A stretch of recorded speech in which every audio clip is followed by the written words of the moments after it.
the gerrymandering was more racial than anything, no matter what they say it was political or not.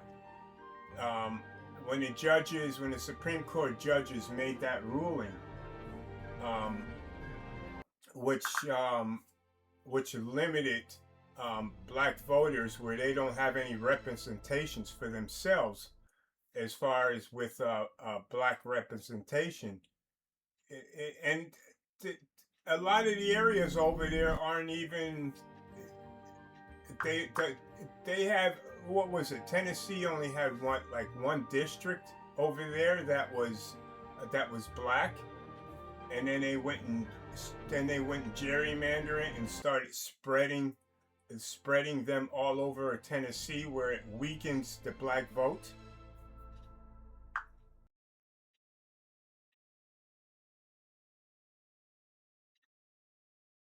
I understand the point you're making. You're talking about how history, family attitudes, and political power can all overlap, and why many black Tennesseans and civil rights advocates view some current decisions through the lens of that history. On the redistricting issue, you're referring to a real debate that has been happening in Tennessee. Critics of the new congressional maps argue that splitting up the Memphis area's heavily black voting population weakens black political influence and makes it harder for black voters to elect a representative of their choice.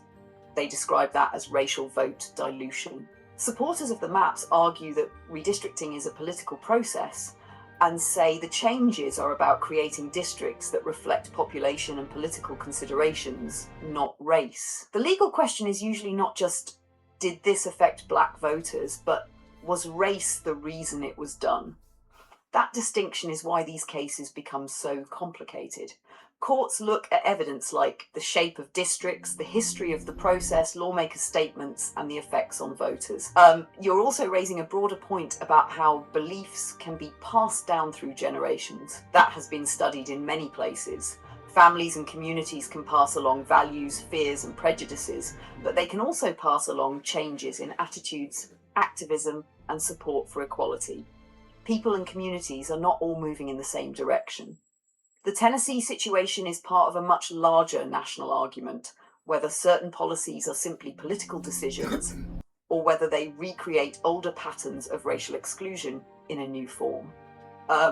When you mention the Supreme Court ruling, are you thinking of the ruling that made it harder to challenge certain redistricting plans under federal voting rights law, or are you thinking of a specific Tennessee redistricting case? No, well, I tell you, the first was the one that I'm thinking of, because how many districts did they change over there that were they only chose black districts to redistrict. They didn't change any of the white districts to gerrymander.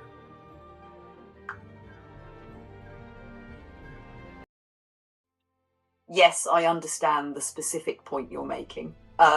You're saying if the only district with a large black voting population was the one that got broken apart and the white majority districts were left alone, then it looks like the target was black political power.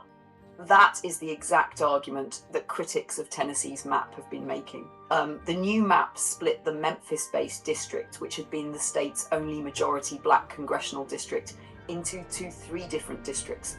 Critics argue that this spreads black voters out, so they have less ability to elect a candidate they prefer. Supporters of the map argue that the goal was partisan advantage, helping Republicans win more seats, rather than race. And you're right about one important thing. Politics and race can overlap. A map can be drawn for partisan reasons and still have a racial impact. The legal question is whether race was used as the deciding factor in a way that violates the law. That is why these cases are so difficult. The Tennessee critics' argument is basically, you took a city with a large black population, divided it, and attached pieces of it to areas with very different demographics and voting patterns. They say that weakens black voters' influence. The defense from Republican lawmakers is that they were trying to maximize Republican representation and that partisan map drawing is different from racial discrimination. The bigger issue you're pointing at is a long-running one in American politics. When does changing the rules of representation become a way of changing who has power? I want to ask you something because it gets to the heart of what you're saying. Do you think the biggest problem is that black voters lost a district where they could elect someone who represented them? Or is it more that you see a pattern of decisions in Tennessee that reminds you of older forms of exclusion? A little bit of both.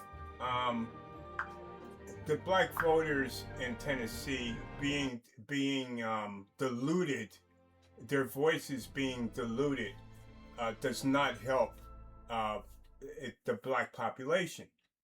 It weakens the black populations, and this is why I say that it's more racial than it is anything. Because why, if it was just political, why would they even redistrict?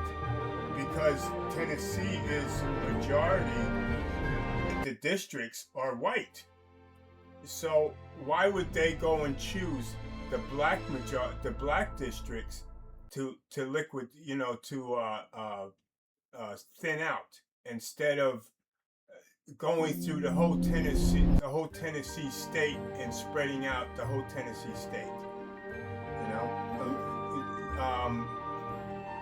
basically, uh, basically taking some of their white voters and spreading them out. Why did they only choose the black districts to spread out? This is what looks like it's. And then they're not allowed to say that we did it because it's a black district, because then that would say that it was racial.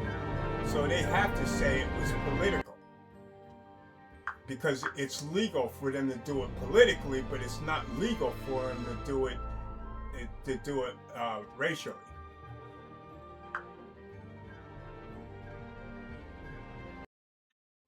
I understand the argument you're making, and you're pointing to a real tension in redistricting law. The same map can be described in two different ways depending on what evidence you focus on. The argument from critics of Tennessee's map is very close to what you just said. If the district that was changed was the one where black voters had the greatest ability to elect a representative of their choice, and that power was reduced, then the effect is racial, even if lawmakers describe the goal as political. They argue that the outcome matters, especially when the history of the area is considered. The response from supporters of the map is that Tennessee is a heavily Republican state, and they say the purpose was to create more Republican-friendly districts and not to reduce black representation specifically. They argue that partisan redistricting is allowed, even though many people criticize it as unfair.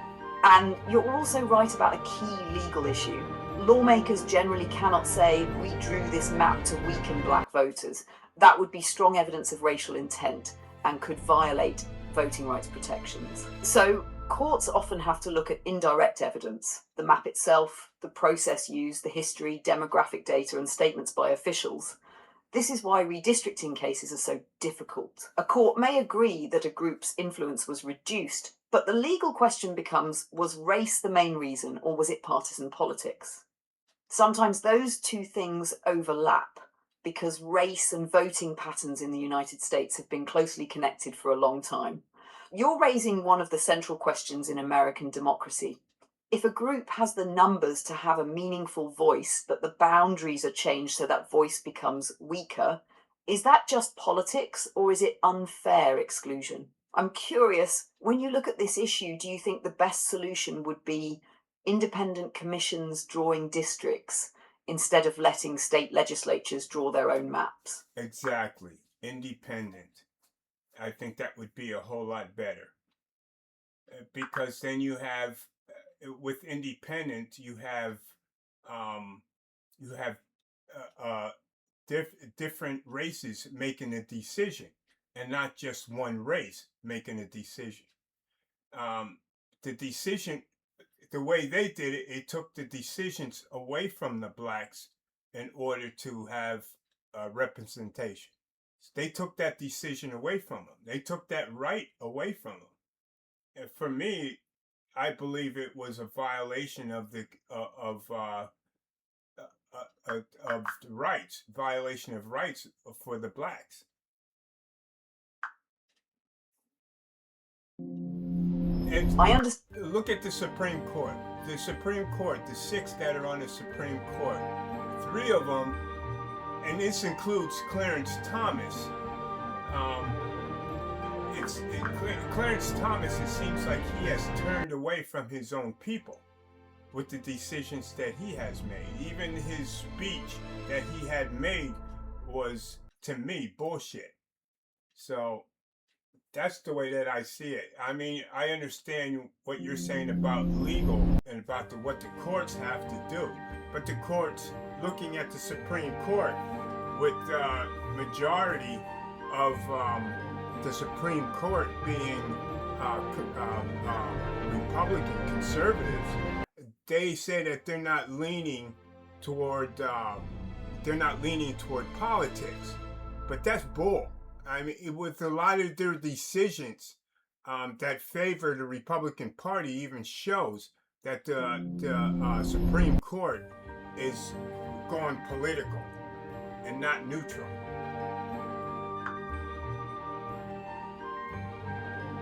I hear the frustration behind what you're saying. The Supreme Court has become one of the most debated institutions in the country, and a lot of people across the political spectrum argue that its decisions sometimes reflect the justices' broader philosophies and values.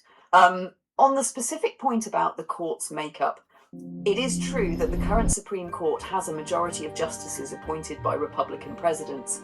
Critics argue that some decisions from the court's conservative majority have aligned with conservative political goals, including decisions involving voting rules, abortion, environmental regulation, and executive power. Supporters of those justices argue that they are applying their interpretation of the Constitution and law, not acting as politicians. We know that's bullcrap. Look what they did with Trump. They gave him immunity with things based on what he does in the White House. So that means basically he could do anything that he wants and say that it was a decision based on his presidency and get away with it. Even though it doesn't matter how illegal it is. I understand why that decision raised alarm for a lot of people. The Supreme Court's ruling on presidential immunity was one of the most controversial decisions in recent years, and critics argued that it created too much protection for a president and could make accountability harder. The ruling, though, was more limited than a president can do anything and call it official. The court said the president has absolute immunity from criminal prosecution for certain official acts as president, and that prosecutors cannot treat those official acts as evidence of a crime. But the court also said a president is not immune for unofficial private acts. The difficult part is the grey area. What counts as an official act versus a private act? Critics argue that giving courts a lot of room to decide that question could delay or weaken prosecutions. Supporters argue that presidents need some protection from politically motivated criminal cases after leaving office, or else future presidents could be constantly threatened with prosecution for policy decisions. That's why the decision became such a major debate about the balance between two ideas: holding powerful leaders accountable and preventing the presidency from becoming vulnerable to endless legal battles. Wow. You're also touching on a bigger concern many people have. If the person in the highest office has more legal protection than ordinary citizens, where is the line? When you think about that ruling, is your biggest concern that it protects Trump specifically, or that it sets a precedent that could apply to any future president regardless of party? Well, looking at the fact that President Trump has basically his idea of his presidency is not it's not a traditional presidency. Um, he has violated a lot of constitutional. He doesn't believe in the Constitution. You could tell that just by his actions. He has threatened judges, he has threatened lawyers, he has threatened the press. Anytime the press brings up something true about Donald Trump attacks them all the time. He attacks judges. He attacks anybody that says anything that is truthful about him to try to lean to his base, so his base cheer for him. And this is his whole presidency, from his first to his second.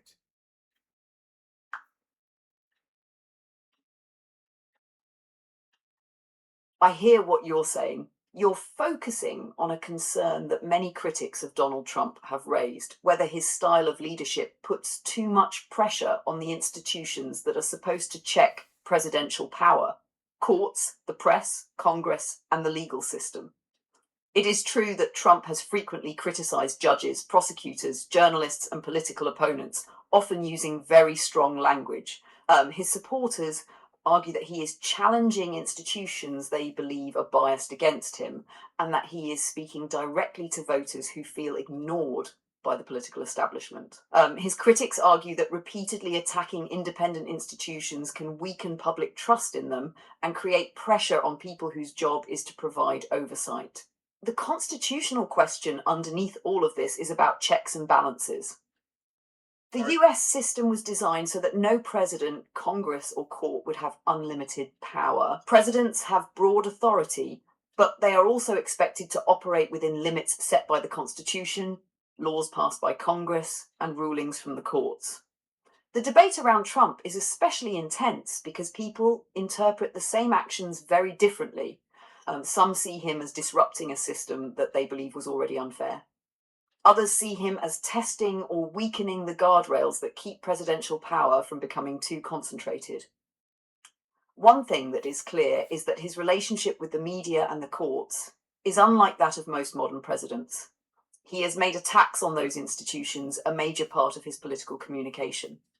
Yeah, he's trying to have his base look at these entities as against him, just like he says about the Democratic Party. The Democratic Party, if Donald Trump was acting like a real president, the Democratic Party would not be so against him, and neither why a lot of his critics. But seeing that the way he is doing, how much money has Donald Trump had made since he's even been in the White House? He's made billions. He's given us a debt in trillions of dollars. His Bitcoin thing and all of this is against all presidential rules of what he's doing, and he keeps pushing the envelope over and over and over again. Donald Trump is only interested in his own pockets. He's not interested in what the people need to live. Otherwise, they wouldn't be trying to cut Social Security, Medicare, Medicaid, the programs that the elderly have to live off of, and it's it's nuts. It's nuts. And then we have the Republic. Then we have the House who pushes Donald Trump's crazy ideas through votings, and because they have the majority, that's why a lot of Donald Trump stuff had passed. And I believe that if if the Democrats end up with the House and the Senate, they're able to put checks on Donald Trump and stop him from doing a lot of things that he is doing through investigations.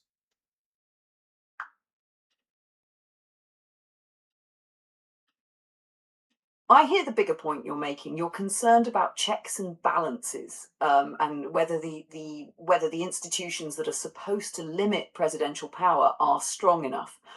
A few different issues are getting mixed together here. On Trump's relationship with critics and the media, it is true that he has often portrayed opponents, journalists, prosecutors, and some government institutions as unfair or hostile toward him. Supporters see that as him fighting what they view as a biased system. Critics argue that it can undermine trust in institutions that are meant to hold leaders accountable. On money and presidential conflicts of interest, Trump has faced long-running criticism because he has continued to have Continue to have what? I think my sentence got cut off. Yeah, I meant to. Okay. And I think the thread you're following is really about trust, whether the people in power are using their positions for the public good or for themselves. That's why issues like presidential business interests, government spending, social security, Medicare, and congressional oversight all connect. Supporters of Trump often argue that he is challenging a system they believe was failing ordinary Americans. Critics argue that his actions weaken the checks and balances meant to prevent any president from becoming too powerful. The big question underneath all of it is, who is watching the people who have power? In the US system, that's supposed to be Congress, the courts, the press, and voters. You mentioned earlier that you think a Democratic House and Senate could put more limits on a president. That gets into how the balance of power changes when control of Congress changes. Are you more concerned right now about what Trump is doing with presidential power, or about what Congress is allowing or not allowing him to do? A little bit of both. Mainly what the Republican Party is doing. By them not standing up to Trump, Trump is able to basically push any of his crap that he can. With the Republican Party's always okaying and signing his executive or okaying his executive orders, which a lot of them the courts are shooting down because they're illegal. So, and then you have the Republican Party going on microphone calling the judges biased and everything else. And the judges are only doing their jobs. They're going by the law. They're going by what the Constitution says. And like I said, the rule of law, as far as with Trump and the Republican Party, does not exist.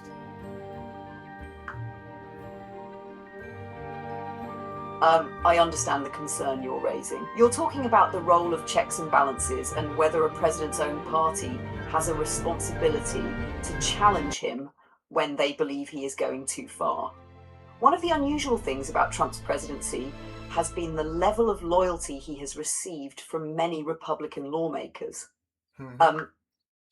Exactly. Yeah. And that's an important distinction. A lot of people who worry about this issue are really talking about the structure of government, not just one person. The Constitution was designed around the idea that power should be divided. The president has authority, but Congress controls laws and funding, the courts interpret the law, and voters ultimately decide who stays in office. The system depends on each part being willing to use its authority. Where people disagree is about what is happening right now. Okay, let me cut you off here for a second. Let's talk about the funding, okay? Because the House has power of the purse, and Donald Trump does with the money what he wants to do with it, and tells the House, tough. I'm going to do what I want to do, and that's absolutely nuts. If he's allowed to spend and spend and spend, the Republican Party call themselves conservatives. I don't even think they know what the word conservative means. You don't go and give us a $1 trillion debt, and then they turn around and try to blame Joe Biden, who's not even in office. They try to blame him for what is going on today with the economy, and they're saying that it's Joe Biden's fault. How is that Joe Biden's fault when he's not even in charge? The Republican Party has the House, they have the Senate, and they have the presidency. They are responsible for everything that is happening in the last year. This year.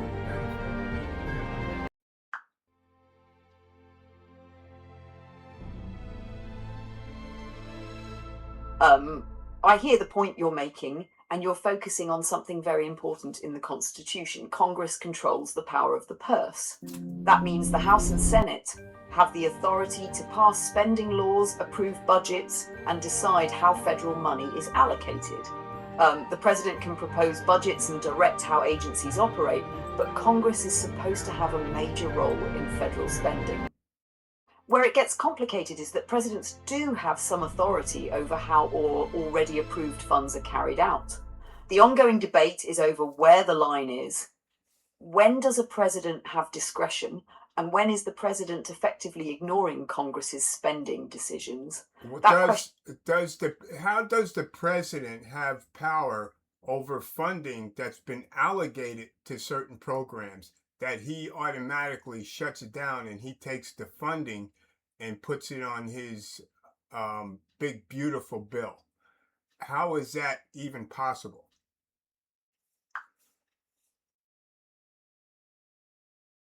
That is a really important question because it gets right to the constitutional issue. The president does not simply have the power to take money that Congress has appropriated and spend it somewhere else just because he wants to. The basic rule is this: Congress authorizes and appropriates money. The president and executive agencies are supposed to carry out those laws. If Congress says this money is for this program, the executive branch generally has to use it for that purpose. Where things get complicated is that presidents sometimes claim authority to delay, redirect, or withhold certain funds within limits. There is a long history of fights over something called impoundment, the president refusing to spend money that Congress has already approved. Congress passed the Impoundment Control Act of 1974 after President Nixon tried to withhold some spending, and that law limited a president's ability to block funds on his own. So if a president shuts down a program and moves money somewhere else, the legal question becomes, did Congress give the executive branch that flexibility, or did the president go beyond what the law allows? That's where courts often get involved. And you're right about the power of the purse point. The House and Senate are supposed to be a check on the president because they control funding. If Congress believes a president is spending money illegally, Congress has tools: investigations, hearings, budget restrictions, and legislation. The political reality, though, is that those tools depend on whether members of Congress are willing to use them against a president from their own party. The specific thing you're talking about, money being taken from existing programs and moved into a major Trump bill, which program or funding are you referring to? If you tell me the name, I can break down whether it was a legal transfer, a budget change approved by Congress, or a disputed executive action. Well, let's look at his tax cuts. Let's look at how much money he took out of programs to fund his tax cuts. You tell me how much money was taken out of the programs to fund to put into his tax cuts for the 1%, because the 1%, his tax cuts do not cover regular Americans. It covers more of the 1% in this country to make the billionaires and the millionaires richer, and it limits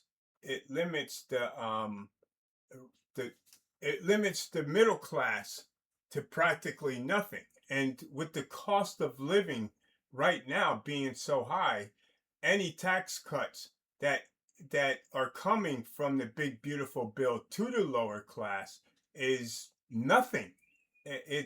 They're still paying a higher housing costs, they're paying higher energy costs, they're paying gas prices, they're paying food.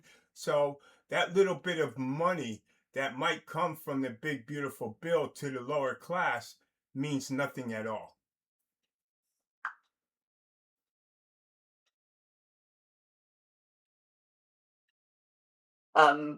That's a good question, because this is where the difference between tax cuts, spending cuts, and the budget process gets confusing. The president does not normally take money directly out of a program and put it into a tax cut. Tax cuts are usually done by Congress, changing the tax code, which reduces how much money the federal government collects, and then Congress decides how to handle the resulting budget gap. With the one big beautiful bill, the argument from critics is that the tax cuts reduce federal revenue, and the bill also reduces spending in programs such as Medicaid and SNAP to offset some of that cost.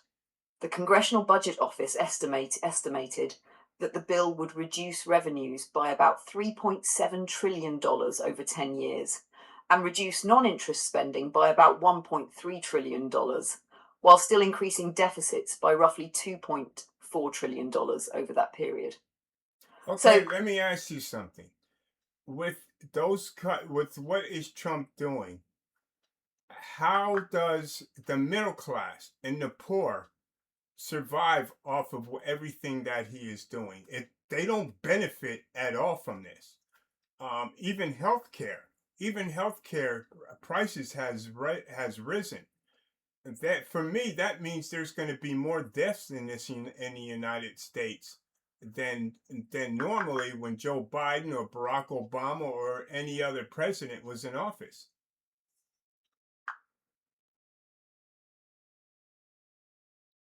that's a big question. And you're getting at the heart of why people are arguing so intensely about these policies. The concern you're raising is that if government programs that people rely on are reduced while tax benefits go mostly toward higher income people, then working class and low income families can end up squeezed between higher costs and fewer supports. On healthcare specifically, the issue is complicated. Healthcare costs in the United States have been rising for many years under both Republican and Democratic administrations. Insurance premiums, prescription costs, hospital prices, and out of pocket expenses have all been long term problems. If people lose coverage or can no longer afford care, research has shown that can lead to worse health outcomes. But predicting that a specific law or administration will directly cause a certain number of deaths is much harder and depends on many factors. Where the political fight is happening is over what government should do.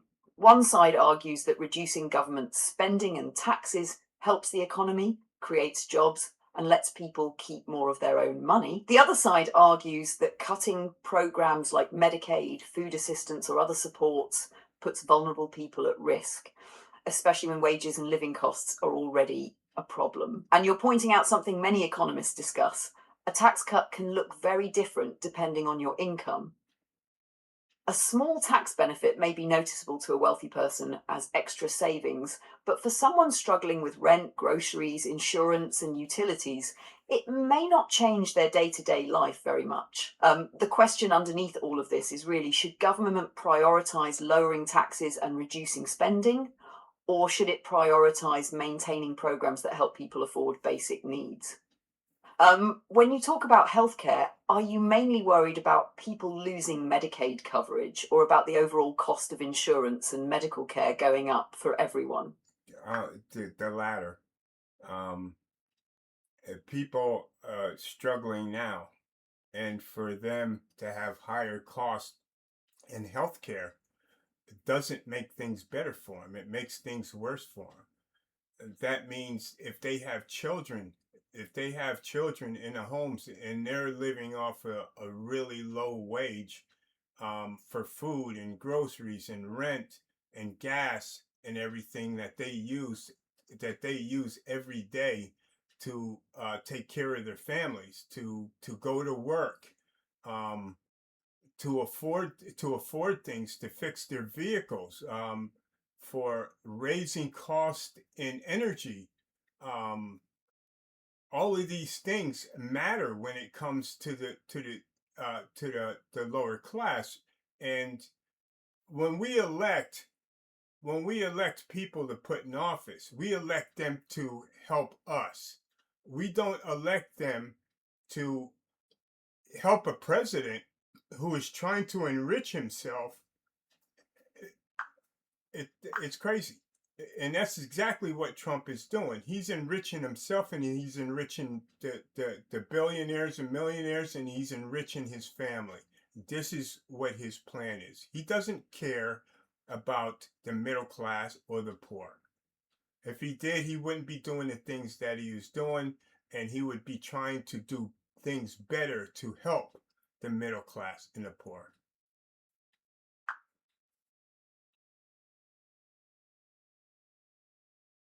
I hear the point you're making. You're looking at government through the lens of everyday life, the grocery bill, rent or mortgage, gas, electricity, healthcare, and the costs of raising a family.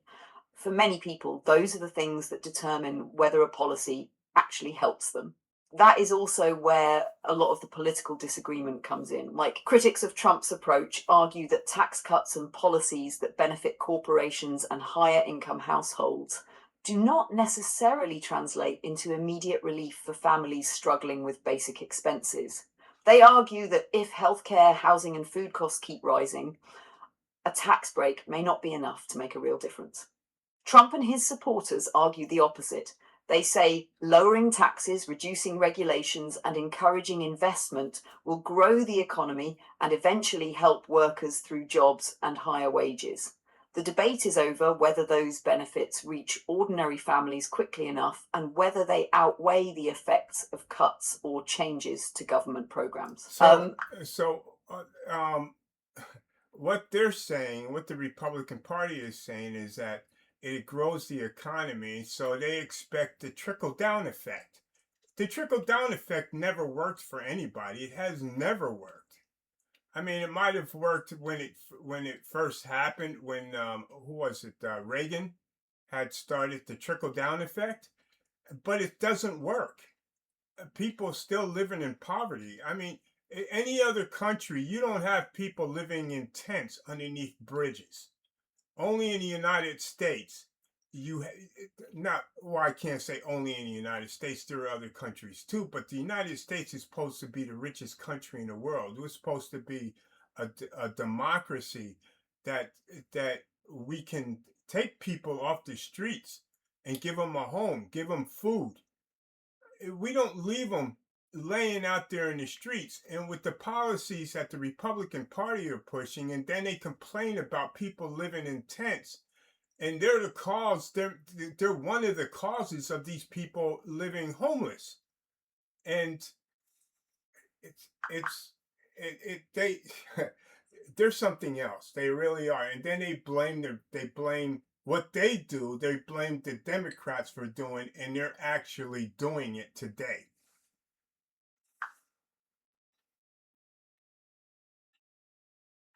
You're raising one of the biggest economic debates in American politics, whether cutting taxes and reducing regulations mainly benefits people at the top and eventually helps everyone, or whether government needs to directly invest in people who are struggling. The idea you're referring to is often called trickle-down economics, though supporters usually describe it as supply-side economics. The argument is that if businesses and investors have more money through lower taxes and fewer restrictions, they will invest, create jobs, and raise wages. Critics argue that the benefits often concentrate among higher income people and that the gains do not automatically reach workers who are struggling. The Reagan era is often brought up in this debate. Supporters point to economic growth and lower inflation during parts of the 1980s. Critics point to increases in inequality and argue that poverty did not disappear despite economic growth. Economists continue to debate how much tax cuts, regulation, technology, globalization, and other factors contributed to those outcomes. On homelessness, you're also pointing to a very real issue. The United States has a serious housing affordability problem in many areas. The causes are complicated: high housing costs, limited affordable housing, wages not keeping pace with expenses, mental health and addiction issues, and local housing policies all play roles. Different political sides often disagree about which causes matter most and what solutions work best. The political argument usually comes down to this: should the government focus more on creating economic growth through businesses and markets, or should it put more direct resources into housing, healthcare, and assistance programs for people who are struggling?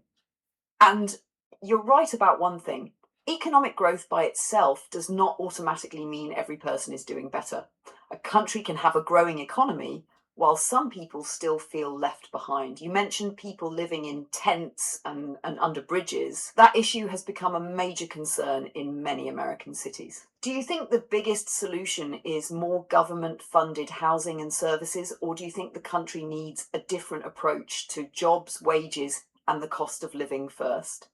Well, if we look at it that way, let's look at the housing bill that they wanted to pass. It was a bipartisan a bill that the Republicans and the Democrats had wrote up and passed between themselves, and then Trump refusing to sign the bill. It passed through anyway because Donald Trump never vetoed the bill. So after a certain time, that bill gets passed.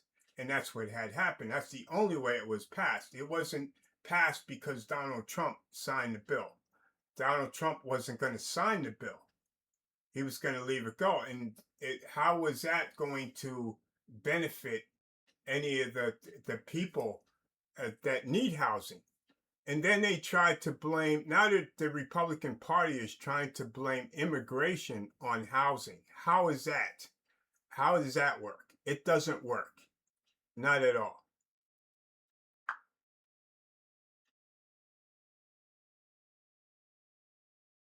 Yes, I understand what you're saying. You're pointing out a broader frustration. When lawmakers from both parties agree on something like housing assistance, but political conflict gets in the way, the people who need help the most are the ones who feel the impact. On housing, the situation is complicated because several things affect affordability at the same time. A major issue is that in many places, there simply are not enough affordable homes being built, especially for low and middle income families. Construction costs, interest rates, local zoning rules, and the supply of available housing all play a role. Immigration is often brought into the political debate because some people argue that population growth can increase demand for housing. But economists generally look at many factors, and immigration is only one piece of a much larger housing problem. High rents and home prices are also tied to things like limited housing supply, investment in real estate, wages, and borrowing costs. The political disagreement is usually about what should be done: build more affordable housing, provide more housing assistance, change zoning rules, control government spending, address labour issues, or some combination of those. You're also bringing up an important point about responsibility. When people are elected, voters expect them to solve problems, not just blame the other side. The argument over who is responsible often becomes part of the political fight itself. I want to make sure I'm following the specific bill you mean, though. Do you remember the name of that bipartisan housing bill, or roughly what year it was being considered? It was just considered this year, and only about 3 weeks ago when they tried to pass the bill.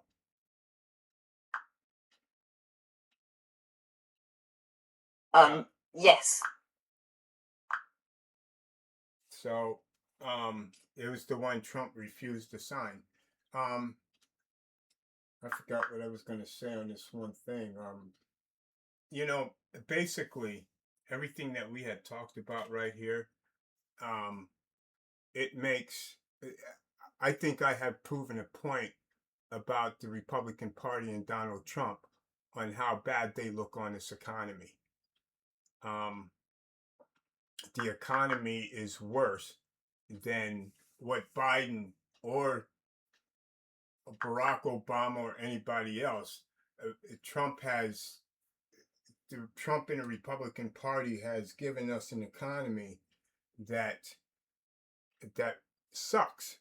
It, um, the jobs, the Jobs Act, the jobs count is down. There's not that many jobs being created. Healthcare cost is up. Food is up. Gas is up.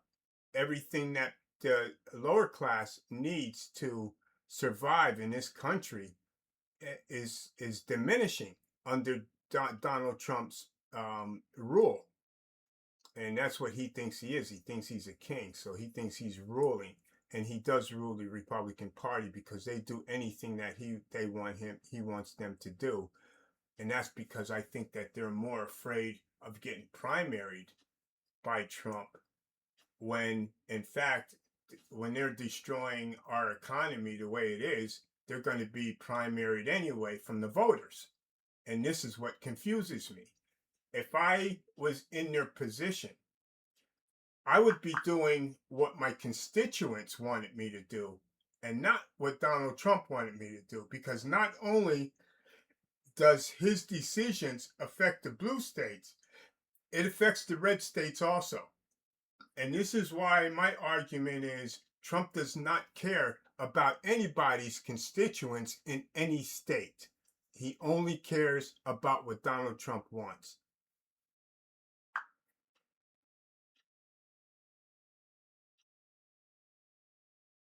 I understand the argument you're making. You're saying that from your perspective, the results matter. If people are paying more for housing, food, healthcare, and energy, then they are going to judge the people in power based on those conditions. And you're also raising a point about elected officials, that they represent their districts, not just a president or a political party. That tension is real in politics. Members of Congress often have to balance several things at once: loyalty to their party, support for the president who helped bring voters to the polls, and the concerns of people back home. Sometimes those interests line up and sometimes they conflict. On the economy, it's also true that often given credit or blame for economic conditions. But the economy is shaped by many forces beyond one person: interest rates set by the Federal Reserve, global events, wars, energy markets, consumer behavior, business decisions, and policies passed by Congress all play roles. A president can influence the direction of the economy, but they do not control every part of it. The question you're raising about accountability is a big one.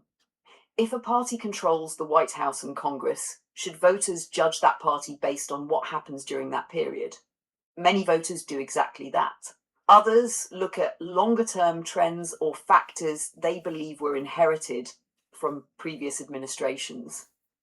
And your point about elected officials being afraid of a primary challenge is something political scientists talk about a lot. Party loyalty can be very strong because lawmakers often worry about losing their own seats if they break with the voters who make up their party's base.